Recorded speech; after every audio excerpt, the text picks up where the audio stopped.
नमस्कार, स्वागत है आपका सोनल कंप्यूटर्स में। और आज हम एक बहुत ही इम्पोर्टेंट वीडियो लेके आए हैं। उत्तर प्रदेश में टीजीटी यानी प्रशिक्षित स्नातक शिक्षकों की जो बहाली निकली है उसके बारे में जानेंगे।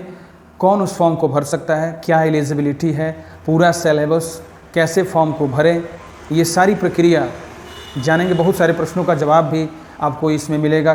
बाहर के कैंडिडेट भर पाएंगे, नहीं पाएंगे, उनको आरक्षण का लाभ मिल पाएगा, नहीं मिल पाएगा, ये सारे प्रश्नों का जवाब आपको इस वीडियो में मिल जाएगा। तो इसीलिए आप इस वीडियो को पूरा ज़रूर देखेंगे और देखने के बाद ही फॉर्म को अप्लाई करेंगे, ये मेरा आपसे रिक्वेस्ट है। और अगर मेरे चैनल को आपने सब्सक्राइब नहीं किया है तो काइंडली सब्सक्राइब भी ज़रूर कर दें।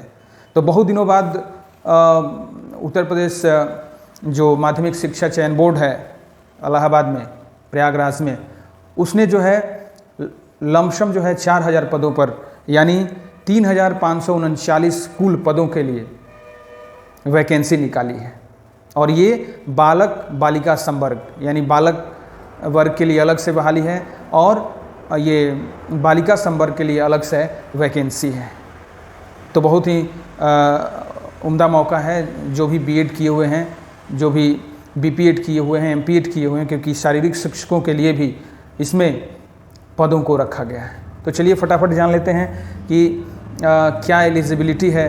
तो एलिजिबिलिटी में आपको जो है ग्रेजुएट होना चाहिए। साथ ही अगर आप खेल कूद के लिए जा रहे हैं, खेल प्रशिक्षक के लिए जा रहे हैं, तो आपको बीपीएड, एमपीएड या सीपीएड आपको आना चाहिए, मतलब आपके पास उसका प्रमाण पत्र होना चाहिए। और साथ ही और सारे सब्जेक्ट के लिए, जैसे सोशल साइंस है या साइंस संवर्ग है, तो उसके लिए आपको ग्रेजुएशन के साथ बीएड उत्तीर्ण होना भी बहुत आवश्यक है।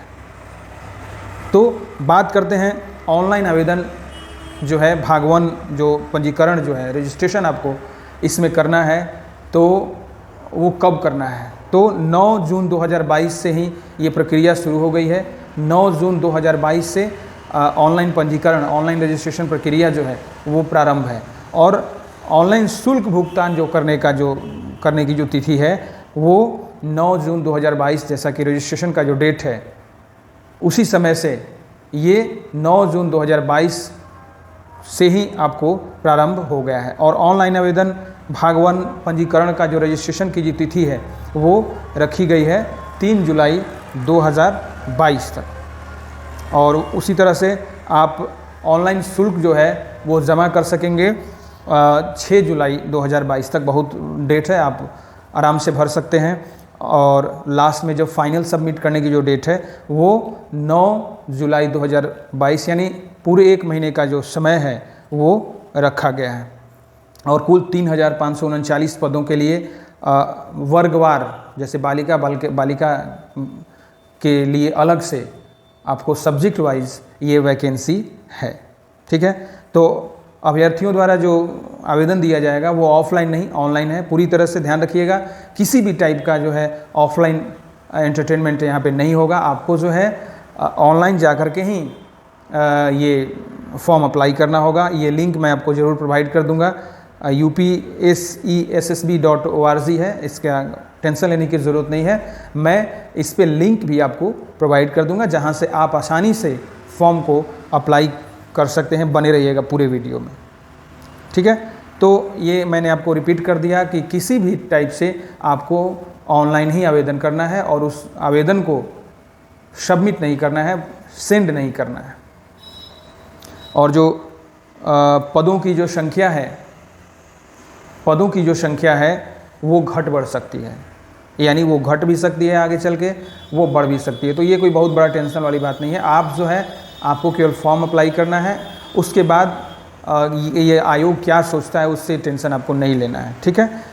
बहुत सारे बच्चों का प्रश्न आता है कि क्या हम एक ही आवेदन भर सकेंगे या एक से ज़्यादा भी भर सकेंगे?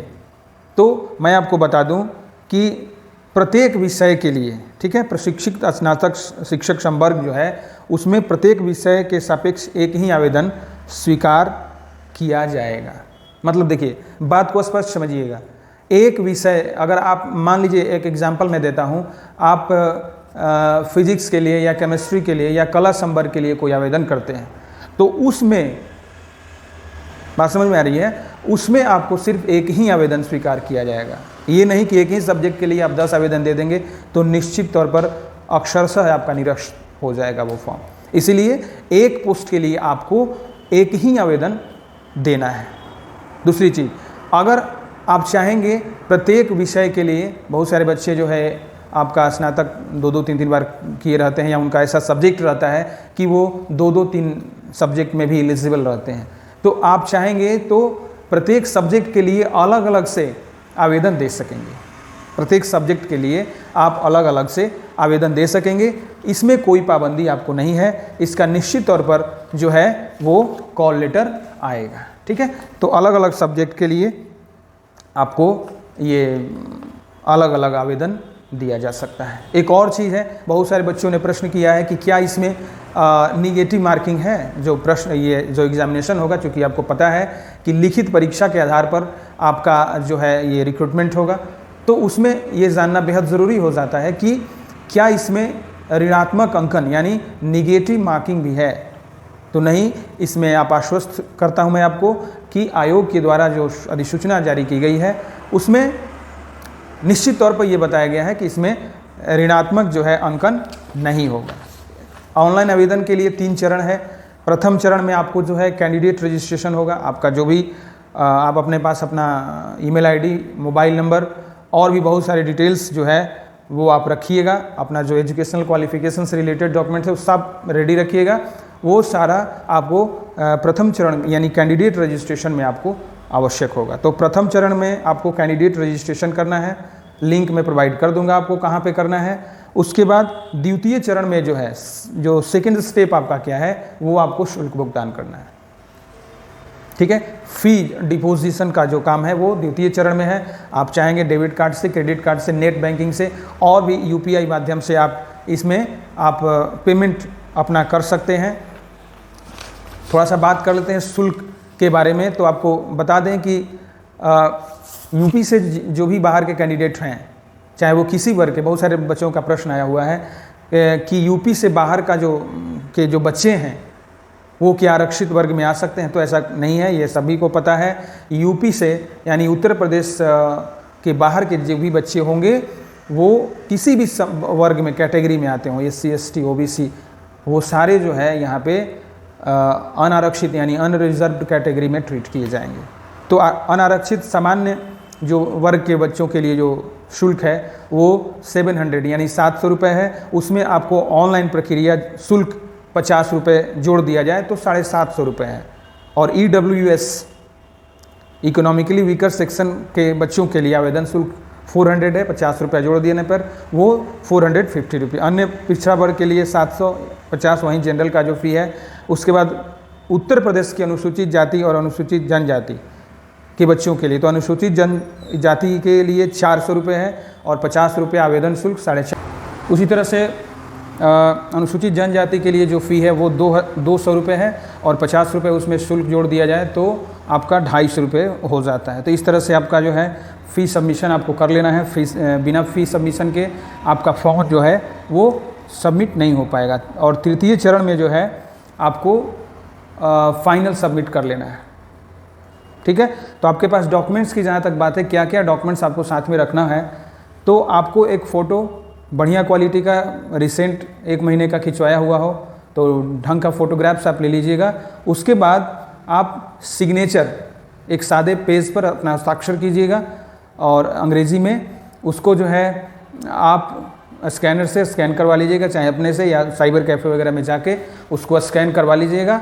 और उसका जो साइज़ है फ़ोटो और सिग्नेचर का 5 KB से लेकर के 30 KB तक होना चाहिए। याद रखिएगा, 5 KB से लेके 30 KB तक आपका फ़ोटो और सिग्नेचर का साइज़ होना चाहिए। ये सारा आप डॉक्यूमेंट्स रख के रेडी रहिएगा। उसके बाद ही आपका फॉर्म जो है वो सबमिट हो सकता है। उसके बाद हम बात कर लेते हैं रिक्त पदों की। तो मैंने आपको बताया 3000 कुल 539 पदों के लिए है और विज्ञापन संख्या 01/2022 है। ध्यान रखिएगा, कभी कभी ये फ्रॉजरी से बचने के लिए विज्ञापन संख्या को अंकित कर लेना चाहिए और फॉर्म भरते समय उसको बारीकी से देखना चाहिए। तो 01/2022 आपका जो है फॉर्म, ये विज्ञापन संख्या है। आयु सीमा की अगर बात करें, सबसे ज़रूरी चीज़ आयु, तो आपके लिए खुशखबरी है।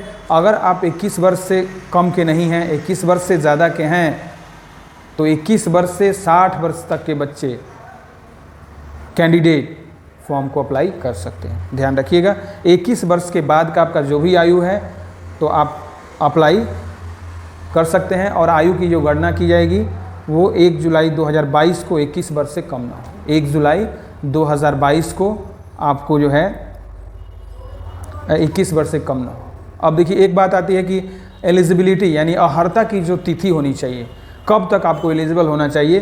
तो जो फॉर्म का लास्ट डेट है, अंतिम तिथि 9 जुलाई 2022 को जो है अर्हता की तिथि मानी जाएगी। उस समय तक आपको जो है ये सारे डिग्री आपको उपलब्ध होने चाहिए। उसके बाद के डिग्री को एंटरटेन नहीं किया जाएगा। यानी आप 9 जुलाई 2022 से सारा सर्टिफिकेट आपके पास हो तो आप इस फॉर्म को भर सकते हैं।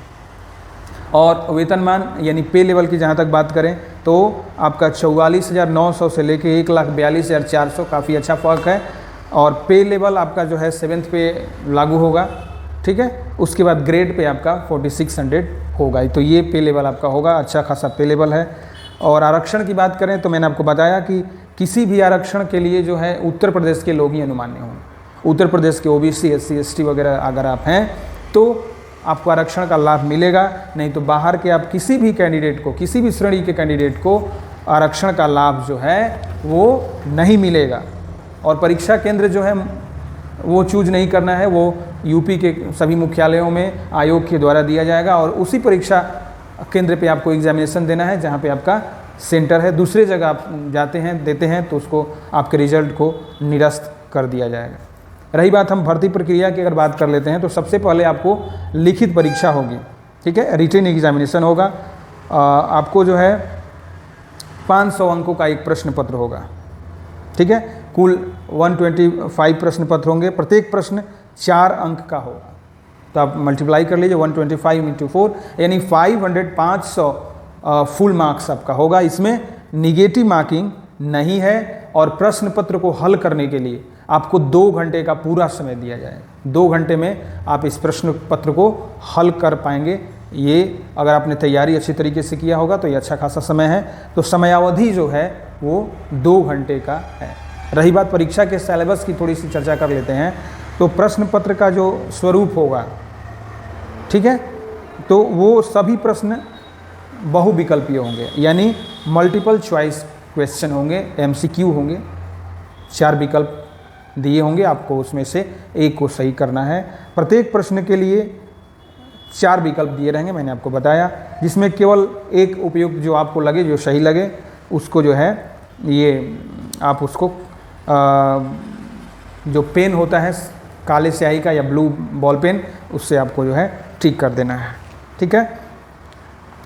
और संस्था का जो आवंटन होगा वो आयोग के BOI का अधीन होगा। आयोग जो है अपने अनुसार संस्था का, जैसे आपका मेरिट लिस्ट बनेगा उसी के अनुसार आपका जो है वितरण किया जाएगा विद्यालय का।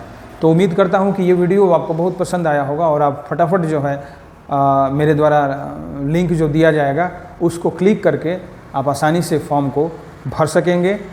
और आपके उज्जवल भविष्य की कामना के साथ मैं इस वीडियो को समाप्त करता हूं। मेरे चैनल को सब्सक्राइब और अपने दोस्तों को शेयर ज़रूर कीजिएगा ताकि ज़्यादा से ज़्यादा लोग इस योजना का लाभ उठा सकें, मतलब इस बहाली का लाभ उठा सकें।